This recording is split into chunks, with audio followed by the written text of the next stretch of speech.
Hi Vinyl Community, John here again.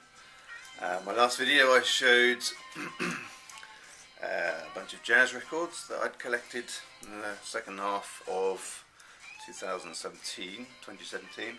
Now I'm going to show records that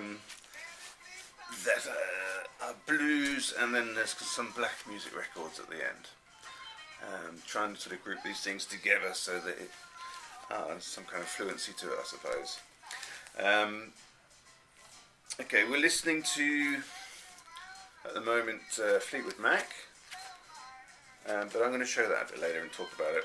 First of all, I want to give a call out to Steve Flipside CT. He had well, not really a thread, but he made a video somewhere towards the end of last year where he spoke about records under the radar. The idea was that some of us more established collectors would make suggestions, I guess, to new collectors about, you know, albums that are really good and certainly must-haves in your collection, but that perhaps aren't the, you know, the mainstream ones that you see all the time, like your big names like your Bowie, your Queen, your Beatles, Rolling Stones, that sort of stuff. I'm going to show this one and call this definitely one under the radar. I discovered this just this when was it? October, I think. I picked this one up in a charity shop here in Barry in Wales. I was in this shop and there wasn't an awful lot of records there that sort of interested me, one or two, and I picked this one up just on a whim. I recognised the name on the back here, Paul Jones. I thought, I know a Paul Jones in the sort of rock and pop world, and from what I could make out on the back, this came out in 1980, I thought, well, it's worth a risk. And the album is actually called Official Blues Band Bootleg Album. And I didn't really know what to expect, you know. I just took a chance. It didn't cost me very much, so I went for it, and I'm so glad that I did. So it turns out Paul Jones is the guy that sang in Manfred Mann, and so Manfred Mann were a band in the 60s, and I know him as well because here in the UK, he's often worked as a television presenter, sort of like a retired pop music star, but he works as a sort of television presenter. He's quite old now, and I understand, and I've just recently learnt this, that he's still active on the radio. He has a radio program, I think, on Radio 2, BBC Radio 2, where he plays especially blues and sort of rock and roll music kind of stuff. So this is him and a bunch of other guys, and the other guys, Tom McGuinness, Huey Flint, Dave Kelly, Gary Fletcher. That apparently they are also people that have got, you know, quite a background in the sort of blues world, if you like. And what I like about this, it's comparable to, it's got that sort of drive that you'll find in, say, Canned Heat, for instance. But because of its time, this was released in 1980. Yeah, 1980. It's got this sort of 80s post-punk, pre-new wave punchiness to it. Yeah, they used to talk about I think the second wave of punk over here in the UK, which basically was, yeah, the Jam and a few other people. But so if you can imagine that punchiness in the very early Jam records, and then, yeah, think about the first Police album, the very early Pretenders, for instance. There was kind of a punchy kind of punkiness in there, and that sort of stayed, I think, in a lot of bands that sort of came out after that sort of period. You can find that in here. So it's good in that way that it's got that sort of driving blues, and it's got the sort of a slight punky edge. I'll do a tiny little needle drop on this, and you can hear it. I thought particularly of you, Steve, actually, when I found this and sort of first listened to it, because I know that you're a big blues fan. I also know you like your punk too, and I thought, wow, this could be the perfect mix.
Really surprising record. I'm so glad I found it. So that's definitely one under the radar. Look out for this, kids. If you see it, grab it. Okay, so yeah, we're playing Fleetwood Mac. This is a compilation. I'm normally somebody that likes to spend as little money on his records as he can. And this one is not one of those. This is one I splashed out on a little bit. It's a double compilation of Fleetwood Mac, the history of Fleetwood Mac, vintage years it's called. And I ummed and ahed for a while. People that watch my channel will know that in the first half of last year I managed to pick up a copy of the very first Fleetwood Mac album with the dustbin on the front. And I'd sort of kept my eyes peeled for that record for the longest of times, and I was really happy when I found it. When I sort of came across it in the wild, I grabbed it, put it home. Brilliant, sounds really good. And it's inspired me to want to kind of find more from that early period of Fleetwood Mac with Peter Green playing guitar. And I thought to myself when I saw this, well, I can grab this. It's got quite a lot of tracks on here. And I thought, well, but I'd much rather have the original records. You know, I think the next one is called Mr. Wonderful, that I would like to look out. Got a picture of Mick Fleetwood on the front. But then I thought, well, I haven't seen that ever in the wild. I'm less likely to find it again now. You know, I could wait 10, 20 years until I come across that. So I decided to grab this, thinking, well, you know, maybe it's just a good compilation of the early albums. But it's more than just that. Yeah, there's tracks from, I think, the first 3 or 4 albums here by Fleetwood Mac. But that's not all they are. There's a few sort of non-album singles and B-sides, and I think even 1 or 2 of the tracks are, you know, tracks that have appeared elsewhere on compilations and things like that. I couldn't tell you which ones they are because I'm quite new to them really, but really good records, so happy to have that. And yeah, I splashed out, but I'm getting a lot of enjoyment out of it, so well worth the cash that I spent on it. The next record is 10 Years After.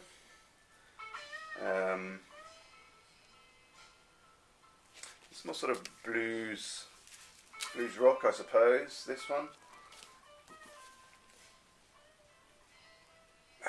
Anyone that's familiar with 10 Years After will know the guitar player Alvin Lee is you know, a fantastic guitarist.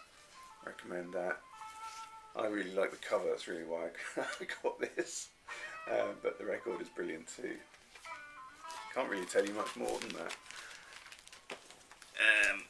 Okay, this one. John Lee Hooker. I bought this at the antique mall that's relatively close to me. Penny Lane, it's called. So this is a 1965 reissue of an album called, I think it's called That's My Story, by John Lee Hooker. So originally it was released in 1960, and so this is the 1965 re-release. And it's nice, it's laid back. There's a little bit of crackle on it, but it's not horrendous on Fontana.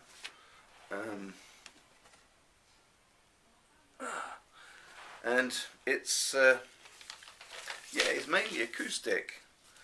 It's quite nice. I've been inspired to get hold of John Lee Hooker records. I really would like to get hold of that one called Hooker and Heat that he did basically with Canned Heat as his backing band. But again, yeah, you don't see that sort of thing around.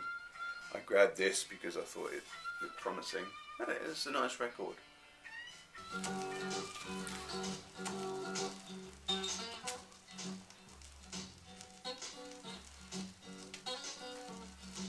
The best thing in our life is free, but you can give it to the birds and bees. I need some money. Need some money. Oh yeah.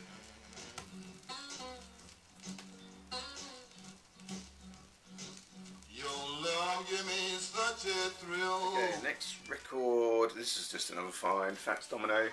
He died last year, didn't he? In the autumn last year, I think. And well, yeah, this is just a music for pleasure. Nothing special. Grabbed it. Cost me, I don't know, 10p, 50p or something like that in a charity shop. It's relatively good condition. Yeah, I guess it's just a name that's on my mind at the moment, and if I see his records and if they're in fairly good shape, they're worth grabbing hold of.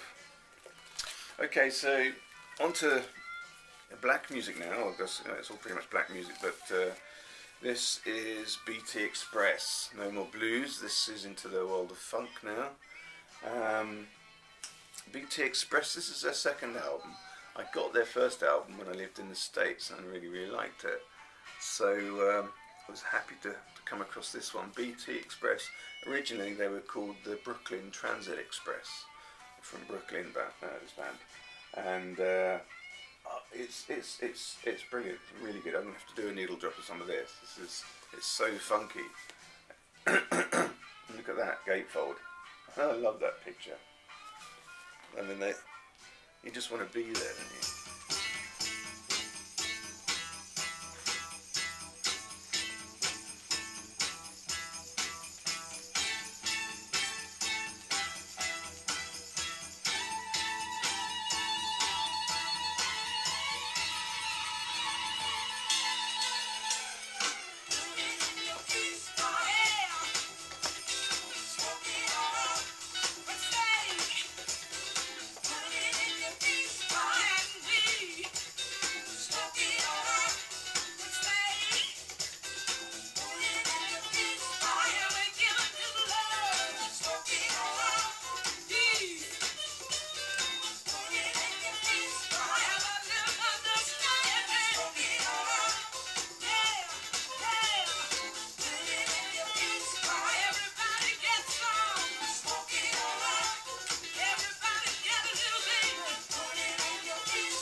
Some of these guys' afros are phenomenal on the back. Really good record. Yeah, my whole family kind of gets down to this when we put it on. And the last record I'm going to show in this particular video is this one, Boppin Earth. I'd never heard of them before.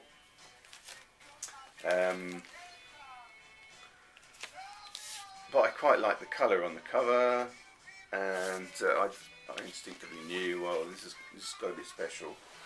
And it turns out, yeah, this is the pair that wrote and performed the original Harlem Shuffle, made famous by Rolling Stones. And you can hear that. I'll do a needle drop of this as well, just to sort of play the video out, I guess. And you can hear that in the music. It's yeah, very much Harlem Shuffle-esque style music. Great stuff. I don't know much. You don't really hear much about them. It's definitely sort of soul. It's not Motown, but there's soul and I don't know what more you'd say. Yeah, soul is the main word here. Quite happy to have found it. Not necessarily my, typical kind of thing that I buy and listen to, but I just like the groove that they have in the music. Okay, everybody. Well, that's my blues and black music from the latter half of last year. I hope you enjoyed some of this, and I'll be back with the next video fairly soon. I'm just going to play out of this. Hope you enjoy it. Otherwise, I'll say thanks very much for watching. Check out my next video. Bye.